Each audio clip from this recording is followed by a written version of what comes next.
Hello friends, वैद्य ICS के इस platform पर आपका स्वागत है। और आज यूपीएससी का जो पेपर हुआ, फर्स्ट पेपर 2024 का जीएस का, उसके हिस्ट्री के जो आंसर्स हैं वो आपको मैं बता रहा हूं।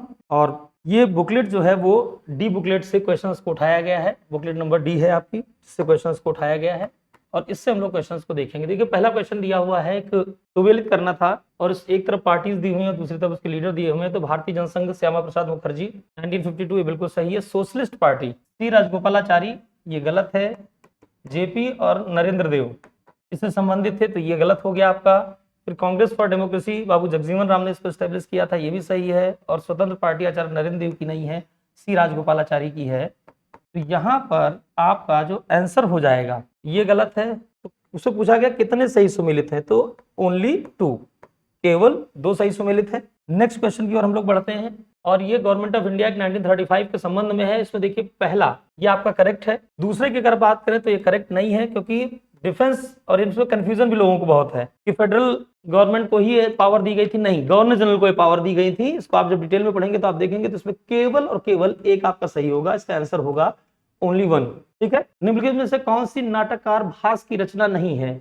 और भास ने स्वप्नवासो दत्ता लिखी, उर्भंग लिखी, बहुत सारी पुस्तकें लिखी थी, इससे एक नई बुक दे दी गई। हालांकि अगर आपको मालूम है तो काव्यालंकार को अगर हम देखें तो भामा की पुस्तक है, नाट्यशास्त्र भरत मुनि की पुस्तक है और महाभाष्य पतंजलि की पुस्तक है। तो अगर आपको इन तीनों पुस्तकों के बारे में मालूम था तो एलिमिनेट करके आप निकाल सकते हैं मध्यम व्ययायोगम या व्ययायोगः, ये पुस्तक जो है इसका सही आंसर हो जाएगा। ठीक है, भास की रचना है। नेक्स्ट क्वेश्चन अगर आप देखें, संघभूत एक भारतीय बौद्ध भिक्षु जिन्होंने 4वीं शताब्दी ईस्वी के अंत में चीन की यात्रा की, निम्नलिखित में से किस पर भाष्य के लेखक थे? देखिए, यहाँ पर मैं स्टार बना दे रहा हूँ इस क्वेश्चन को लेकर के, कोई क्लियरिटी इसलिए नहीं कि यहाँ पर जो पॉइंट पूछा उन्होंने, ठीक है, कमेंट्री किस पुस्तक पर लिखी थी ये पूछ लिया है। अगर पुस्तक के नाम पूछे गए होते, प्रज्ञा पारमिता सूत्र नागार्जुन की आपको मालूम है, ठीक है, विशुद्धिमग्ग आपको मालूम है, ठीक, ललित विस्तर, तो ये सारी बुक्स तो आपको पता है, लेकिन उसने पूछा उन पर कमेंट्री लिखी थी। ठीक है, संघभूत एक भारतीय बौद्ध भिक्षु जिन्होंने 4वीं शताब्दी ईस्वी के अंत में चीन की यात्रा की और निम्नलिखित में से किस पर भाष्य लिखा था? तो कमेंट्री किस पर लिखी थी? अगर हम कमेंट्री की बात करें तो प्रज्ञा पारमिता सूत्र जो 6th या 7th सेंचुरी की रचना है, तो ये होना नहीं चाहिए मेरे हिसाब से। मैंने स्टार लगा दिया है, मैं क्लियर नहीं हूं, ठीक है ना, इसका कोई आंसर मिल रहा है, फिर भी मैं आपको कुछ एलिमिनेटिंग प्रोसेस से देखने की कोशिश कर रहा हूं। प्रज्ञा पारमिता सूत्र ये 5th-6th सेंचुरी की पुस्तक है, ललित विस्तर आपकी 3rd सेंचुरी की है और विशुद्धिमग्ग भी आपकी 5th-6th सेंचुरी की है। तो ऐसे में या तो सर्वस्तिवाद विनय और या ललित विस्तर में से कोई एक होना चाहिए। ठीक है, ये श्योर नहीं हूं मैं, इसलिए मैंने यहाँ पर एक क्वेश्चन मार्क आपके लिए बना दिया है। जो मेरा अनुमान था मैंने आपको बताया। यूनेस्को ने के द्वारा जारी विश्व धरोहर सूची में शामिल की गई निम्नलिखित संपत्तियों पर विचार कीजिए।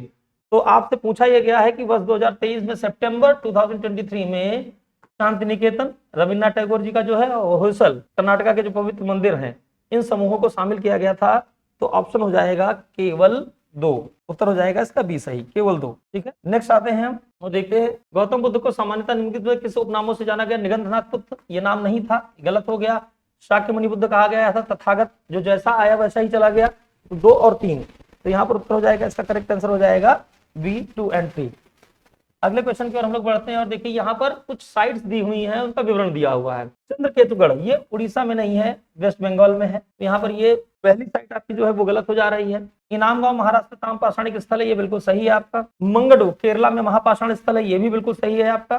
ठीक है, ये मेगालिथ साइट है। और सालीहुंडम आंध्र प्रदेश में, लेकिन ये शैलकृत गुफा मंदिर नहीं है। ठीक है, शैलकृत गुफा मंदिर नहीं है, इसलिए ये भी सही नहीं होगा। इसका उत्तर होना चाहिए 2 और 3, इसका करेक्ट आंसर होगा। नेक्स्ट, मध्यकालीन भारत के इतिहास में शासकों ने किसने पुर्तगालियों को भटकल में?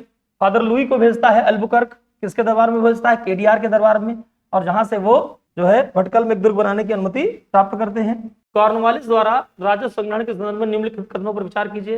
राजस्व संग्रहण में रैयतवाड़ी बंदोबस्त के अधीन किसानों को, अब एक कॉर्नवालिस द्वारा राजस्व संग्रहण के संदर्भ में निम्नलिखित कथनों पर विचार दिए। नाम दिया हुआ कॉर्नवालिस, कॉर्नवालिस का नाम केवल और केवल जुड़ा हुआ किससे है? परमानेंट सेटलमेंट के साथ में है, स्थायी बंदोबस्त। लेकिन यहाँ पर जो ऑप्शन दिए उसमें रैयतवाड़ी और जो है परमानेंट सेटलमेंट दोनों से दिया हुआ है। तो राजस्व संग्रहण के रैयतवाड़ी बंदोबस्त के अधीन किसानों को फसल खराब होने या प्राकृतिक आपदाओं की स्थिति में राजस्व भुगतान से छूट दी गई थी, ये गलत है स्टेटमेंट। बंगाल स्थायी बंदोबस्त के अधीन ये जमींदार नियत तिथि पर उस या उससे पहले राज्य को राजस्व का भुगतान करने में विफल रहता था तो उससे उसकी जमींदारी से हटा दिया गया था, ये बिल्कुल सही है।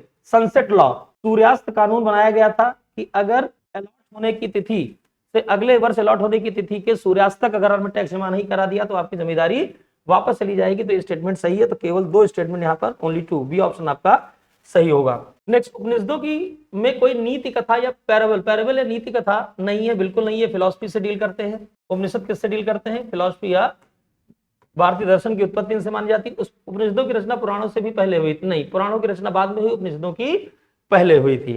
तो यहाँ पे इस स्टेटमेंट को आपको ध्यान रखना पड़ेगा जो मैंने आपको बताया है, ठीक है, कि पुराणों की जो रचना हुई वो, तो ये पहला स्टेटमेंट तो सही है, उपनिषदों में कोई नीति कथा नहीं है, लेकिन उपनिषदों की रचना पुराणों से भी पहले हुई। हाँ, पुराणों से पहले हुई, तो ये भी स्टेटमेंट सही हो जाएगा, उपनिषदों की रचना पुराणों से पहले हुई है, ठीक है, तो ये भी स्टेटमेंट आपका सही हो जाएगा, ठीक है, तो दोनों स्टेटमेंट इसमें सही होने चाहिए। नेक्स्ट क्वेश्चन की ओर बढ़ते हैं हम लोग, और ये लास्ट क्वेश्चन भी आपका, यूनेस्को की अमूर्त सांस्कृतिक विरासत सूची में निम्नलिखित में से कौन सा नवीनतम समावेश है?